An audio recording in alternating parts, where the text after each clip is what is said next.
Queensland's coal conundrum, a clash between ambitious targets and fossil fuel reliance. Queensland, a state boasting stunning natural beauty and a vibrant economy, finds itself embroiled in a heated debate about its energy future. The clash centers on the seemingly irreconcilable goals of achieving ambitious emissions reduction targets and maintaining reliance on coal-fired power plants. This conflict is playing out against the backdrop of a newly elected government's controversial decision to extend the lifespan of its coal infrastructure, a move met with fierce opposition from environmental groups and a growing chorus of concerned citizens. Last year, the passage of the Clean Economy Jobs Bill signaled a commitment to tackling climate change. This bipartisan legislation, backed by both Labor and the Liberal National Party, LNP, set aggressive emissions reduction targets: a 30% reduction below 2005 levels by 2030, a 75% reduction by 2035, and net zero emissions by 2050. These targets, among the most ambitious in Australia, positioned Queensland as a leader in the global fight against climate change. The legislation further solidified this commitment with the Renewable Transformation Act, outlining a clear pathway towards a renewable energy future. Neighbouring states like New South Wales, targeting a 70% reduction by 2035, and Victoria, aiming for 75–80%, have also embraced ambitious renewable energy transitions. However, this ambitious vision is now facing a significant challenge.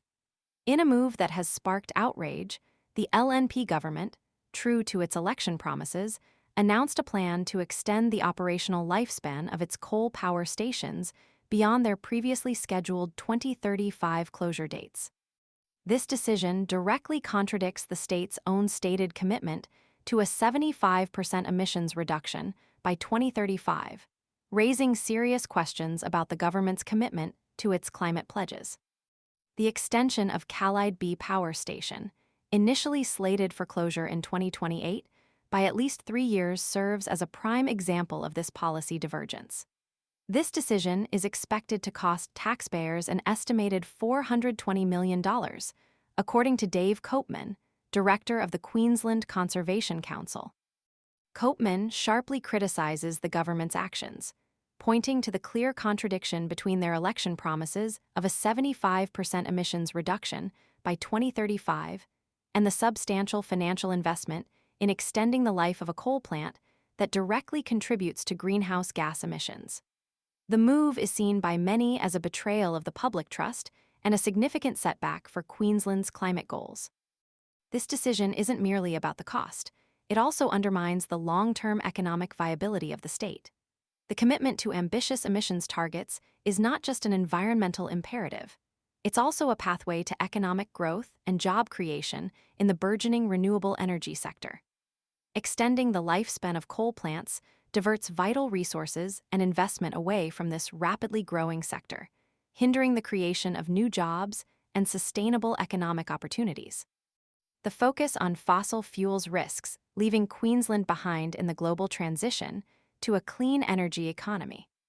Furthermore, the LNP's announcement of a review into both the Clean Economy Jobs Bill and the Renewable Transformation Act adds another layer of uncertainty. This review is perceived by many as an attempt to weaken or dismantle the very legislation designed to guide Queensland towards its climate goals. The lack of transparency surrounding this review further fuels concerns about the government's true intentions and their commitment to tackling climate change. The situation in Queensland highlights a growing global dilemma: the tension between short-term economic interests tied to existing fossil fuel infrastructure and the long-term imperative to address the climate crisis. While the government defends its decision by emphasizing energy security and affordability, critics argue that this approach prioritizes short-term gains over the long-term well-being of the state and the planet. The controversy underscores the urgent need for a comprehensive and transparent energy policy that balances economic realities with the pressing need to transition to a clean energy future. The debate continues, but one thing is clear: Queensland's path to a sustainable future hangs precariously in the balance. The choices made today will profoundly shape the state's environmental and economic landscape for generations to come.